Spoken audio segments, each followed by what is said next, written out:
ഒരുപാട് നാളത്തെ ആഗ്രഹമായിരുന്നു കേട്ടോ ഒരു സ്റ്റീം അയൺ ബോക്സ് വാങ്ങിക്കുക എന്നുള്ളത്. സ്റ്റീം അയൺ ബോക്സിൻ്റെ റേറ്റ് നമ്മൾ എറണാകുളത്തൊക്കെ തിരക്കിയപ്പോൾ 3000 2000 സംതിങ് ഒക്കെ പറഞ്ഞു. പക്ഷേ എനിക്ക് റേറ്റ് ഒരു വിഷയമല്ല.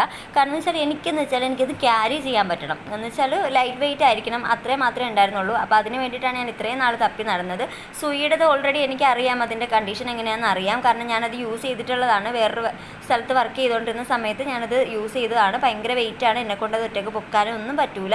അപ്പോൾ എൻ്റെ ഒരു ആരോഗ്യത്തിന് പറ്റിയിട്ടുള്ള ഒരു ലൈറ്റ് വെയിറ്റ് ആയിട്ടുള്ള എന്നാൽ ആ ഒരു കണ്ടീഷൻ കൂടെ വേണം. അതാണ് ഞാൻ തിരക്കി നടന്നത്. അങ്ങനെ എനിക്ക് ലാസ്റ്റ് കിട്ടി. ഞാൻ ഫ്ലിപ്കാർട്ടിൽ നിന്ന് ഓർഡർ ചെയ്തതാണ് കേട്ടോ. തോംസൻ്റെതാണ് അയൺ ബോക്സ് വരുന്നത്. സ്റ്റീമും ഉണ്ട്, നമ്മൾ മാനുവലി നമുക്ക് പറ്റും. ഞാൻ ആദ്യം ഇത്രയും ഒരു പെർഫെക്ഷൻ വിചാരിച്ചതല്ല. സാധാരണ കൈ കിട്ടിയപ്പോൾ ഞാൻ വിചാരിച്ചു അതായത് വിലയുടെ അത്രയും ക്വാളിറ്റി ഉണ്ടാവുള്ളൂ എന്നാണ് ഞാൻ വിചാരിച്ചിരുന്നത്. പക്ഷേ അങ്ങനെയല്ല കേട്ടോ, നന്നായിട്ട് സ്റ്റീം ആവുന്നുണ്ട്. പിന്നെ 2 സ്വിച്ച് ഉണ്ട്. ഒരെണ്ണം നമുക്ക് ഓൾറെഡി വെള്ളം അതിൻ്റെ ഉള്ളിൽ കൂടെ ഒഴിച്ചിട്ട് നമുക്ക് സ്റ്റീം വരും. രണ്ടാമത്തേന്ന് വെച്ചാൽ മാനുവലി നമുക്ക് നെക്കി വരുമ്പോഴത്തേക്കും ഫ്രണ്ടിലൊരു ഹോളുണ്ട്. ആ ഹോളിൽ കൂടെ നമുക്ക് ഈ വാട്ടർ ഇങ്ങനെ ഇതായിട്ട് വരും. നല്ല രസമുണ്ട്. അതായത് വർക്കിംഗ് കണ്ടീഷൻ നല്ല രീതിക്ക് പോകുന്നുണ്ട്. നമ്മൾ ചെയ്യുമ്പോൾ പ്ലീറ്റ്സ് ഒക്കെ നല്ല രീതിക്ക് ആവുന്നുണ്ട്. അപ്പോൾ നിങ്ങൾക്ക് ആർക്കെങ്കിലും വേണമെന്നുണ്ടെങ്കിൽ ഫ്ലിപ്കാർട്ടിൽ കയറി ഓർഡർ ചെയ്യും കേട്ടോ. ഞാൻ ഇതിൻ്റെ ഡീറ്റെയിൽസ് ഒക്കെ ഞാൻ ഇതിനകത്ത് കാണിക്കുന്നുണ്ട്. ഇതിനകത്ത് കാണിക്കുന്ന റേറ്റ് അല്ല കേട്ടോ, വളരെ കുറവ് റേറ്റിലാണ് നമുക്ക് കിട്ടിയിരിക്കുന്നത്. അപ്പോൾ ഓക്കെ, ബൈ.